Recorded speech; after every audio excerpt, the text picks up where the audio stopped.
Now, the Duval Rundown, driven by Jacksonville Chrysler Jeep Dodge Ram Westside, home of the lifetime warranty. Good morning. Happy Friday. Welcome to another edition of Duval Rundown. I'm Hayes Carline. Please be joined, as always, on Fridays with Rick Ballou. You can hear Rick into the night. Rick, what an opportunity Sunday for the Jaguars. I know you've been in the locker room every day this week is normal. What's been kind of your vibe from the club going into a pivotal game Sunday, an AFC South tilt against the two-time defending AFC South champion Houston Texans? You know, I think they're a confident football team. I noticed that Sunday in Cincinnati, to me, it felt totally different from a year ago or the last couple of years. It wasn't as loud in the locker room after the game. It felt like they really took that one, and it was difficult for them to handle. And, you know, that began with Liam Cohen, who walked into the press conference and he had fire in his eyes. It was just so different from Peterson in a year ago. I think that continued on this week. I think their feeling is that they absolutely let one get away. They should have won that game a week ago. And, you know, I always separate fans from coaches and players because, you know, we think differently. You bring up the fact that they've lost 9 out of 10 here in Jacksonville to Houston. That's something that we're going to talk about. That's something that fans have talked about forever, and certainly that intensifies this week. But when you have a brand new roster, or at least half the roster is brand new, sometimes that message doesn't carry over. And I think in this case, it does. I talked with, let's say a rookie in Bayshell Tootin yesterday, fully aware of it. 3-year veteran in Brenton Strange, who really went on with quite a lengthy answer when I did ask him about it. So this is a huge football game, but they're absolutely aware of the fact that Houston's come in here, won 9 out of 10 times, which is just embarrassing. That does not happen in the NFL. It doesn't happen. I think the Brady era, I want to say Brady went like 28-2 against Buffalo. But outside of that, this stuff happens in college football. Remember, Florida, Tennessee couldn't beat Florida or Alabama. Yeah. It was like Florida, Kentucky, 24 out of 26. Maybe Notre Dame, yeah. Yeah, but this doesn't happen in the NFL, and it's happening here. So this is a huge game for so many different reasons, but I think they're aware of just how important it is. I think another element to it as well that I would employ if I was Liam Cohen is, I know it's week 3, but I would talk to them about the importance of the hole you can put Houston in. I don't think it's too early to start talking about the standings. I think that's good. The players should have a very clear understanding of the stakes involved in the game. And to me, this goes beyond you get a game and a half, really, because, now if you win, you have the opportunity to sweep Houston. You have the tiebreaker. Forgetting all that, to me, it's the haymaker they can throw. I think they can basically end Houston's season Sunday if they're able to beat the Texans. Because, Rick, when you look at what Houston has remaining, if they are 0-3 leaving Jacksonville, they still have at Baltimore, at Seattle, home against San Francisco, home against Denver, home against Buffalo, at Indianapolis, at Kansas City, and at the Chargers. I'm sorry, they're not that good. If they're 0-3, if the Jaguars beat the Texans on Sunday, there is no way with what they have remaining, they will be able to climb back into this thing, in my opinion. Yeah, it's a first place schedule, and that's what they're facing. And, the numbers, since the 8 divisions, 32 teams, there's been 190 examples of teams who began the year 0-2. Only 18 of those, that's 9.5%, have gone out of the playoffs. It goes to under 3% if you go 0-3. So if you look at the trends, you look at the numbers, history tells us Jacksonville wins this game on Sunday. Houston's out of the playoffs. I think the same thing applies for Indianapolis if they go into Nashville and win. I mean, Hayes, you could end a Sunday, 3 weeks into the NFL season, and basically have it just a 2-team race. in the AFC South. Now, we know that things do change, but we're just kind of looking at it here mathematically and trusting the trends that the NFL has given us since 2002. It is. It's a huge game. And, I said it on Wednesday. I didn't even waste any time. I came right out and thought and still do believe that Jacksonville is going to be the more physical football team here. They're a more physical football team than they were a year ago. Again, I think they're fully aware of the circumstances of this football game, and I think they're going to win. I haven't batted an eye about this since really Monday, and I announced it on Wednesday, but I think the Jaguars are going to win this football game 27-20 coming up here on Sunday afternoon. Yeah, I agree with you. I think the Jaguars are going to win as well because to me, they're just the more balanced team. I mean, look, when you lead the NFL in rushing and you lead the NFL in takeaways, those are two pretty big components to the formula of winning in the NFL. And again, you can sit here and say, well, they played Carolina and, they played Cincinnati. I mean, it doesn't matter. They're leading the NFL in we're not talking about their sixth. They're leading the NFL in rushing, and they're leading the NFL in takeaways. And if they're able to continue that on Sunday against Houston, which I think they can, I definitely think they can run on Houston. I mean, we just saw the Bucs shred them for 169 yards Monday night on the ground. And I absolutely think the Jaguars, with Liam Cohen running the show, have the personnel to really have a field day against Houston running the ball. So I'm with you. I mean, to me, this is also a manhood game. Like this goes even beyond the history in the series, the recent history. It goes beyond the cheap shot on Trevor Lawrence last year. To me, it's a manhood game because you have a chance to basically finish the Texans. If you can win this game, it's just going to be awfully difficult with what Houston still has remaining on its schedule for them to dig out of an 0-3 hole. So to me, this is, and to your point, I mean, you were there, how livid you were that you gave away the Cincinnati game. Like, to me, all of that combines into, boy, if you can't win this game, that would be awfully disappointing. It really would. I mean, there's just no doubt about it because, I hate it, but I begin the talks about Houston of bringing up the obvious. They've come in here and won 9 out of 10 times. It just can't happen. And I know every time I say it, it drives the Jaguar fans crazy, but you can't run from the truth. I like your opinion there in the ditch. Okay, Houston can't run. They don't have Joe Mixon. They had that nice run by Chubb for a 21-yard touchdown, but outside of that, he couldn't do anything.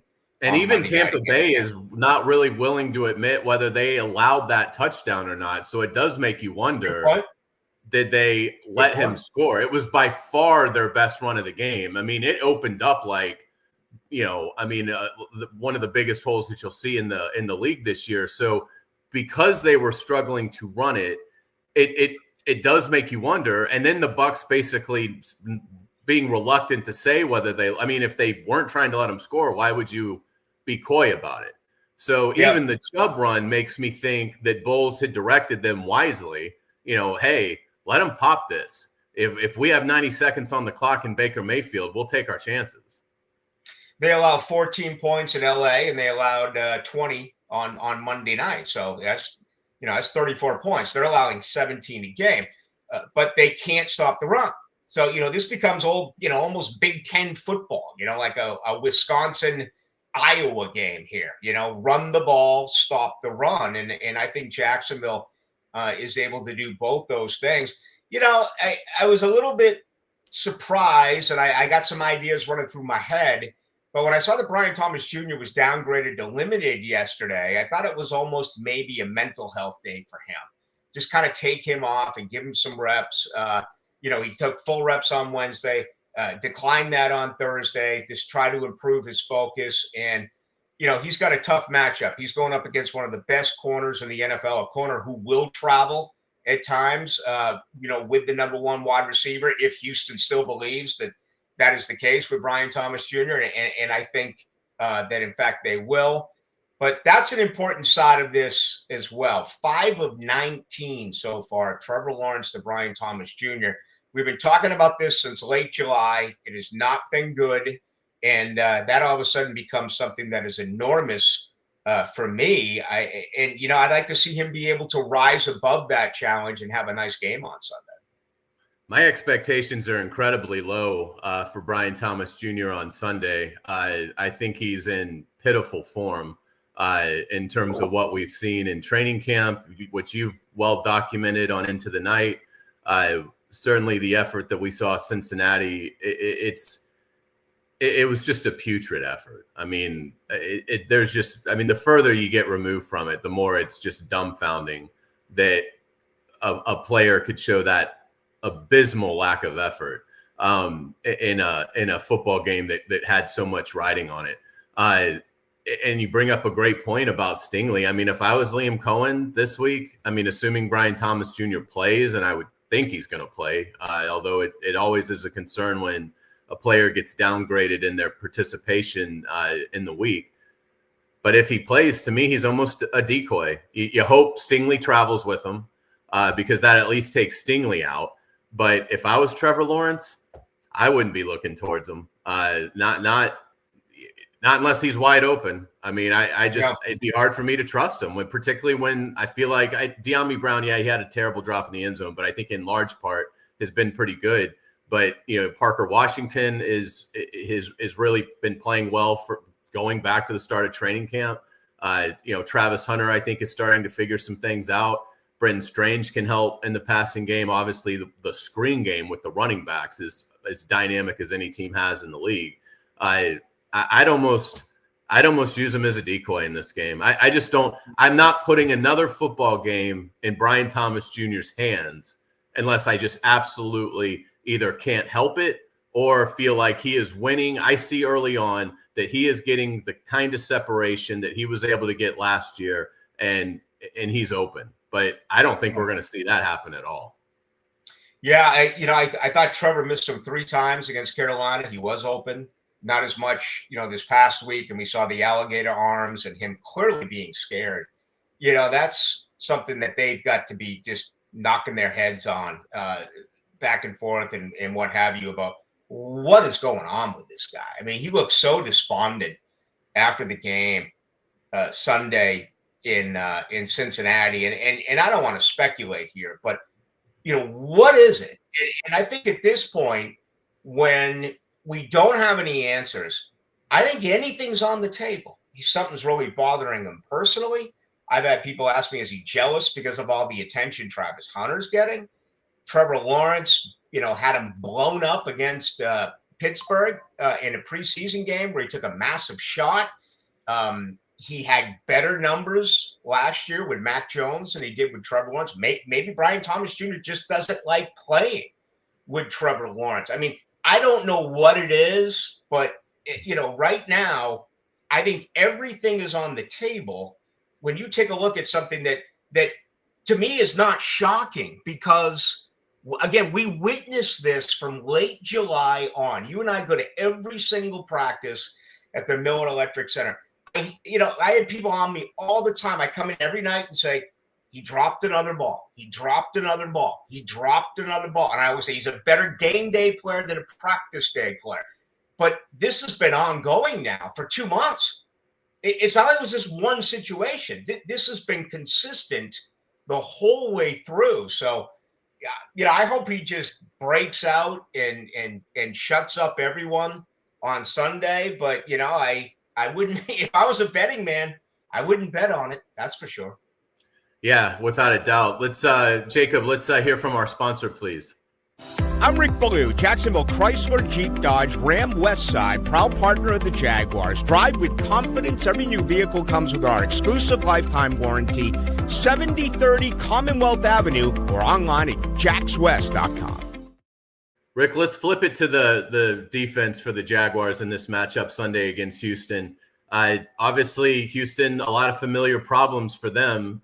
They had trouble protecting C.J. Stroud last season. They really reshuffled their offensive line so far. hasn't really made a big difference. Houston 29th in the NFL in sack percentage allowed, so they're terrible again so far.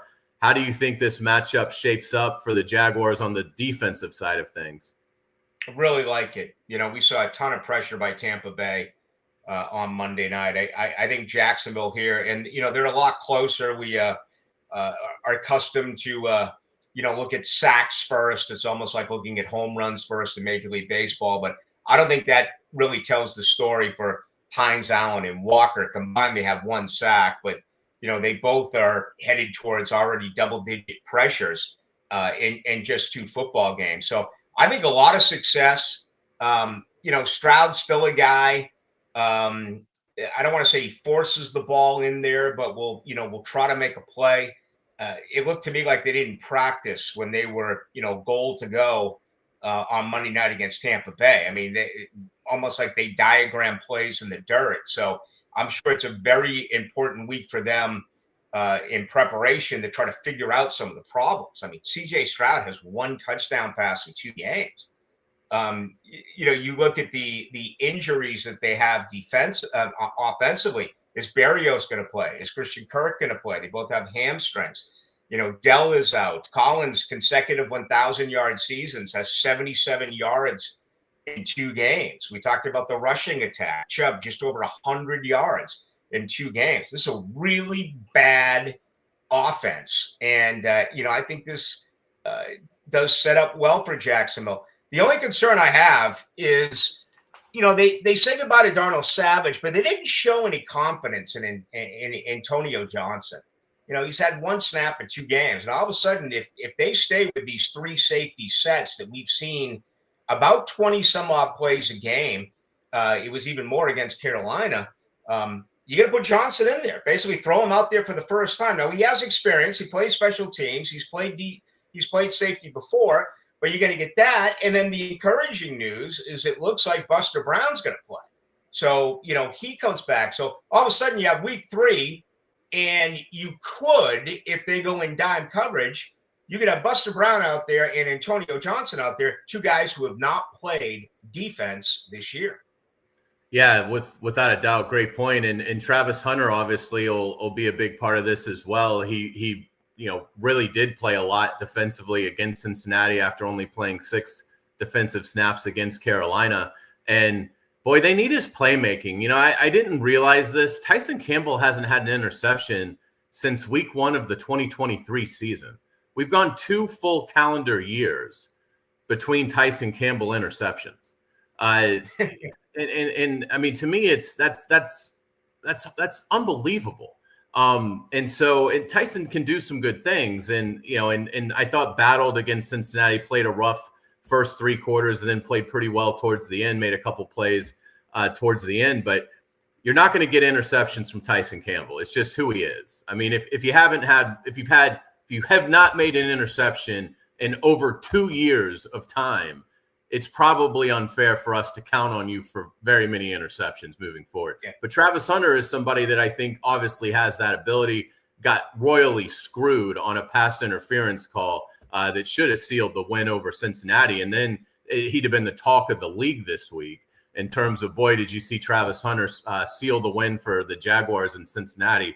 A terrible PI call on him. Travis turns his head, hits the ball, and is still called for pass interference. But regardless of that, I think Travis Hunter, this could be a game where the impact is felt maybe more on the defensive side of the ball than the offensive side, because I do think, like you said, the Jaguars are going to rely on their running backs, the screen game, the ground game. I don't know that you're going to need Travis Hunter that much in the receiving game, but defensively, I mean, if Stroud, to your point, is going to put a couple up there, Travis Hunter, this could be the week where he not only gets an interception, but he gets a pick 6. Yeah, and this is, to me, unlike anything we've ever done before, because he plays both sides of the football. What do you go 42-43 last week, 85 plays? I mean, basically 50% offense and defense. Parker Washington has earned more snaps. He's getting 17 a game. He wasn't targeted against Carolina. He was, 5 for 5, I want to say, for 76 yards on Cincinnati. He's not afraid to go over the middle, and he's showing consistency. He's done that since late July at the Miller Electric Center. So I think Parker Washington's earned more snaps. What's great about this is whether they want to, and it's been a very transparent bunch, but whether they want to admit to it or not, I think you can change things in game. If you think you're working well offensively, yes, more Travis Hunter on the defensive side. We just talked about Buster and Johnson. We get Johnson as a safety, but you're talking about two guys who haven't played this year. You don't want them out there for 40-plus snaps, right? Now, that's not going to happen. I mean, you may get 20 out of Johnson with a 3-safety set, but you understand my point. You don't want them overdoing it when you've got one of the great cornerbacks in the NFL. I mean, in my opinion, with a very small sample size, Hunter looks better on defense than he does on offense. We just haven't seen anything extended offensively for Hunter. The underthrow against Carolina, who knows? I mean, how different you mentioned it with the PI. How different would the outlook be on Travis Hunter if that ball is another foot in the air and Hunter takes that in for a touchdown, a long touchdown against Carolina, and then he makes the PBU against Cincinnati? Those would have been two enormous plays, and he would be saying A+ so far for Travis Hunter. Didn't work out that way. He had a pick, and he got called for a 15-yard pass interference. So I've had people sending me stuff saying, oh, Travis Hunter's not playing well. I'm like, are you kidding me? Watch what this guy is doing. He's playing big time. Every cornerback's going to give up receptions. I mean, name one who never has. But, yeah, I think it remains fluid, but I tend to agree with you. Right now, Parker Washington has earned more snaps at wide receiver, where on the flip side, Jarian Jones didn't have a good game. He's got a bad back. No one has earned more snaps at defensive back. Great stuff, Rick. I appreciate it. Rick likes Rick likes the Jaguars. You said 27-20? 27-20. Good guys. Nice. I like the Jaguars as well. I think a little lower scoring. I'll go 20-17 Jaguars, but we both believe the Jaguars get a pivotal AFC South win, send the Texans to 0-3. Rick, can the Texans recover at 0-3, or do you agree with me? You think they're dead? If there's one division in football where you could come from behind at 0-3, Houston's one of those teams. They've done it previously. It's pretty amazing. I think it could happen in the AFC South, especially if there's a key injury. But, boy, you knock them dead on Sunday, you're in really good shape. You take a huge lead, and, I think Indy wins as well. All of a sudden, we're talking about a 2-team race here as we head to week 4. Absolutely. I think if Houston loses Sunday, I think they're looking at 6-11. I think that's very much on the table for Houston. But we will see. The Jaguars have to go get it done. Big test for Liam Cohen and company. We will certainly look forward to breaking it down on Monday. Frank Frangie will join us for Duval Rundown. As always, Rick on Friday. Rick, thank you so much. Have a great into the night and this evening. And we will certainly look forward to seeing you Sunday at the game. Thanks, Hayes. Have a great weekend as well. See you Sunday. All right. Sounds great. Thank you guys for watching. We'll be back Monday. Enjoy it. Go Jags.